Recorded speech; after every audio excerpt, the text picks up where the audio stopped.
네, 미령 씨. 네. 자, 다짜고짜 질문 하나 드릴게요. 네. 미령 씨는 얼굴 중에 제일 마음에 안 드는 부분이 어디가 있어요? 아, 유나 씨는요? 저요? 예. 전 없어요. 아, 예, 전 있습니다. 예, 아, 그렇게 하시면 제가 너무 뻔뻔해지잖아요. 아, 예, 원래 예. 좀 뻔뻔하세요. 예. 네, 저는 코가 좀 마음에 안 들어요. 조금만 더 높으면 코요? 예뻐질 것 같은데. 예. 코 괜찮으신 것 같은데. 그래도 코가 예. 높아진다고 예뻐질까요? 예. 오늘 이 시간에 좀 자세히 알아보도록 하겠습니다. 네. 자, 우리 집 주치의 본격적으로 시작을 하겠습니다. 오늘 주제는 코 성형입니다. 네, 세민성형외과 홍종욱 원장님 나오셨습니다. 안녕하세요. 네, 안녕하세요. 안녕하세요. 자, 원장님, 요즘 코 성형하는 사람 참 많죠? 예. 예. 그- 어떤가요, 비중이? 여성은 그 쌍꺼풀 수술 다음으로 코를 많이 선호하고요. 네. 남성들은 코 성형을 최우선적으로 이제 고려하게 하십니다. 아, 예. 아, 코가 예쁘면 얼굴 전체가 예뻐 보이는 것 같아요. 네. 예, 저도 코가 조금만 더 높았으면 좋겠는데. 네. 예. 코가 예쁘다는 기준은 네. 사람마다 다른데 네. 또 시대마다 또 좀 다르고요. 예.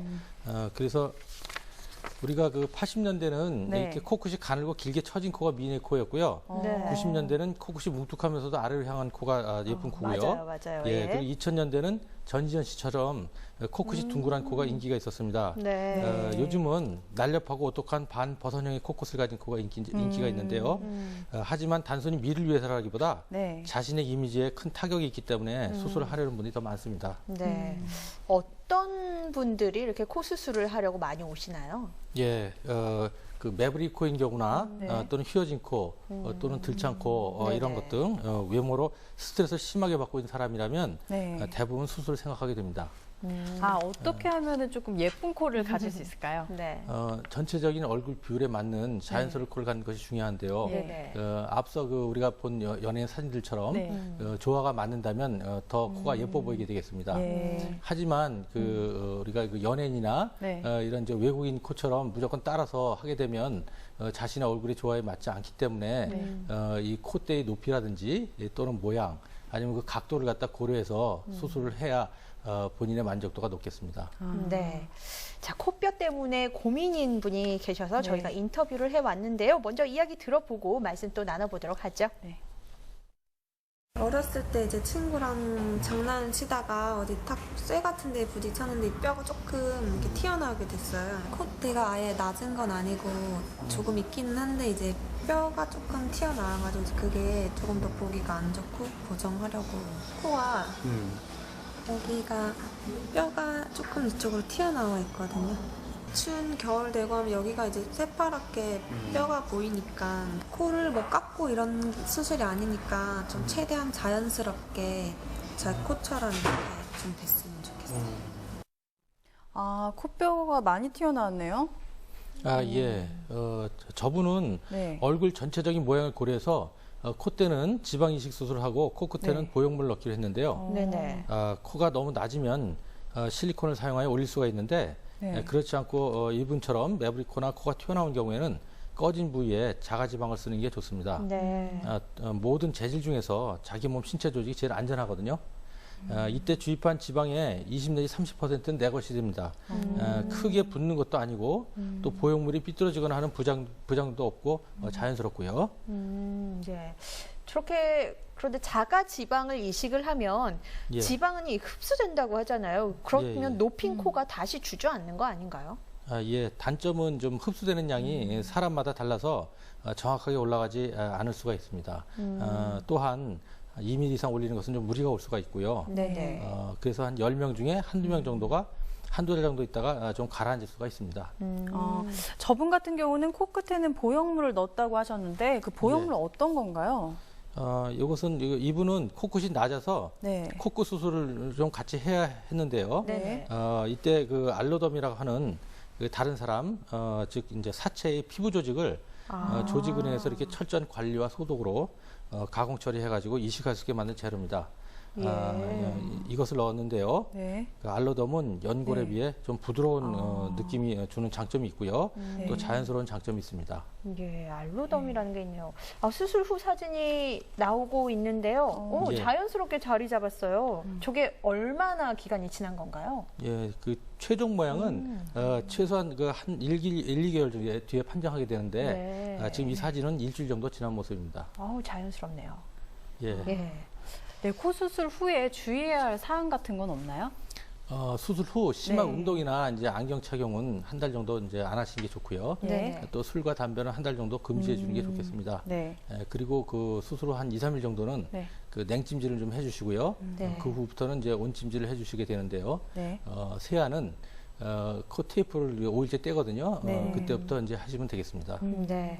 제 요즘 이미지에 대한 중요도가 높아지면서 이 코 성형에 대한 관심이 많아지고 있는데 예, 예. 그런 만큼 코 성형에 대해서 이 정보들도 넘쳐나고 네, 있습니다. 저희가 몇 가지 준비를 했는데요. 한 가지씩 좀 해결을 해 주셔야겠어요. 예. 이 첫 번째가 휘어진 코를 성형을 하면 비염도 네. 같이 나올 수 있다라고 하는데 예. 이게 진실인가요? 거짓인가요? 예, 그 예. 어느 정도는 진실입니다. 그러니까 그 우리가 예. 휘어진 코는 그 코의 그 기둥을 이루는 코뼈뿐만이 아니라 네. 코를 이게 좌우로 나누는 그 비중계 연골이라고 있는데 네네. 이것이 휘어진 경우가 많은데요. 이러한 그 비중계 연골이 휘어지면 그 한쪽 콧구멍이 좀 이게 좁아지게 됩니다. 그러면 이제 숨 쉬는 것이 좀 불편하고요. 네. 숨 쉬는 것이 불편하다 보면 거기에 이제 비염이라든지 축농증 또는 코골이 증상 등이 이제 유발하기 쉬운데요. 네. 그래서 이제 이러한 그 휘어진 코를 바르게 펴준 수술을 하게 되면 네. 이런 이제 휘어진 코 때문에 생긴 이런 코의 재증상들, 뭐 축농증이라든지 이런 비염이 완화되는 효과가 있습니다. 네. 예. 비염 수술하고 왔다라고 했는데 코가 아주 예뻐진 네. 분들이 계세요. 예. 거짓말인 줄 알았는데 예. 조금은 효과가 있군요. 예, 그렇죠. 예. 두 번째 질문은 제가 드릴게요. 예. 성형 수술은 어렸을 때 하는 게 좋다는 얘기를 들은 적이 있어요. 그게 예. 맞는 얘기인가요? 우선 코 수술은 네. 우리 몸의 그 얼굴에 이목구비는 네. 그 부위별로 그 성장하는 시기가 틀립니다. 그래서 특히 이제 이 코뼈라든지 네. 턱뼈는 그 다른 부위에 비해서 성장하는 늦게까지 성장하는 경향이 있는데요. 네. 그래서 이제 이 코 수술하는 경우에는 우리가 충분히 성장이 다 끝난 다음에 하시라고 권하고 있습니다. 예. 네. 자, 마지막 질문입니다. 예. 이 성형한 코는 날씨가 추워지면 코끝이 빨개진다고 하잖아요, 보통. 예, 예, 이 코끝이 간지럽기도 하고 그렇다던데 보통 코가 빨개지면 너 코 성형했지라고 묻기도 하고요. 네. 이게 진실인가요?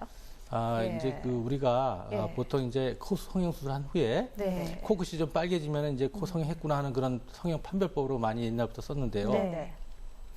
그 추운 날씨에 이렇게 이제 코끝이 빨개진다든지 이런 거는 이제 그걸 가지고 코 성형했다 그 유무를 판별한 건 좀 무리가 있고요. 그러나 이제 이 날씨하고 관계없이 네. 코끝이 계속 빨개져 있는 경우는 코 성형에 부작용일 수가 있습니다. 그래서 이러한 경우는 이게 전문의 찾아가서 좀 상담하는 것이 좋습니다. 네, 방금 전에 부작용에 대해서 예. 말씀하셨는데 예, 요즘 예. 재수술하는 분들도 많나요? 코 수술? 그렇죠. 재수술하시는 분도 많고요. 예. 예. 그래서 그 코 성형의 부작용은 예. 우리가 보통 보면 이제 좀 빨개진 경우는 네. 이 삽입형 보형물 때문에 네. 코 피부가 좀 얇아져 생기는 경우가 있고요. 예. 또 염증 때문에 생기는 경우가 있습니다. 예. 네, 구체적으로 좀 부작용에 대해서 자세히 살펴보죠. 어떤 예. 부작용이 제일 위험한가요? 코 수술의 부작용은 네네. 이제 제일 흔한 경우는 이제 염증 같은 게 생길 수가 있고요. 네. 그다음에 시기가 좀 오래 가면 예. 그 피부가 얇아져 있기 때문에 네. 뭐 아까도 말했지만 빨개진다는 이런 경우가 있는데 네. 뭐 뚫고 나온다든지 예. 이런 경우 좀 심각한 부작용이 되겠죠. 예. 실리콘을 만약에 넣게 되면 그 네. 실리콘에 따른 부작용은 없나요? 실리콘에 따른 부작용은 네. 실리콘은 이제 비교적 안전한 물질이 평가되고 있습니다. 그러나 수술 후 크게 부은 채 가라앉지 않고 뭐 물을 넣은 것처럼 예. 이렇게 물렁해진다든지 예. 아니면은 그 보형물에 피부가 근접해서 삽입하게 되면 또 네. 보형물이 제대로 고정되지 않아서 움직이는 경우가 있어요. 이런 경우는 시간이 지나면 이제 삐뚤어져서 그런 상태로 아물 수가 있습니다. 네. 또한 무허가 실수해서 파라핀 같은 주사를 이용해서 네. 코를 높인 경우에는 재수술이 거의 불가능하기 때문에 좀 주의를 하셔야 되고요.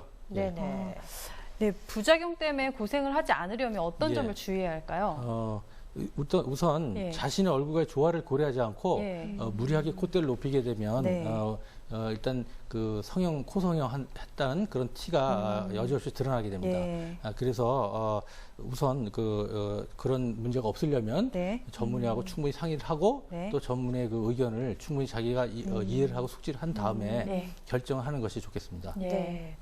정말 큰 마음을 먹고 기대를 하면서 코 수술을 했는데 이렇게 예. 부작용이 생기면 참 속상할 것 같아요. 네. 이렇게 불가피하게 재수술을 예. 해야 하는 경우가 있는데 재수술은 그 수술을 한 이후에 언제 하는 것이 가장 좋은가요? 우리가 그 수술의 결과는 한 네. 6개월 정도 지나면 확실하게 좀 알 수가 있는데요. 네네. 보통 한 1, 2주만 지나도 수술의 결과 어느 정도 예측을 할 수가 있습니다. 네. 하지만 그렇게 이제 너무 이걸 가지고 예단을 하면 안 되고요. 네. 그래서 그 수술의 결과가 네. 충분히 나오지 않는 시기에 재수술을 하게 되면 네. 결과가 굉장히 안 좋아질 수가 있습니다. 그래서 보통 6개월 정도 충분히 기다린 다음에 해야 되고 네. 또 전문의와 그때 충분히 상의를 해서 네. 재수술을 결정하는 것이 좋겠습니다. 네. 오늘 코 성형에 대해서 도움 말씀 주신 홍정우 원장님 감사합니다. 네, 우리 집 주치의 다음 시간에는요, 이 자궁 근종에 대해서 알아보는 시간 마련하겠습니다. 네, 이어서 생활경제 2부가 시작됩니다.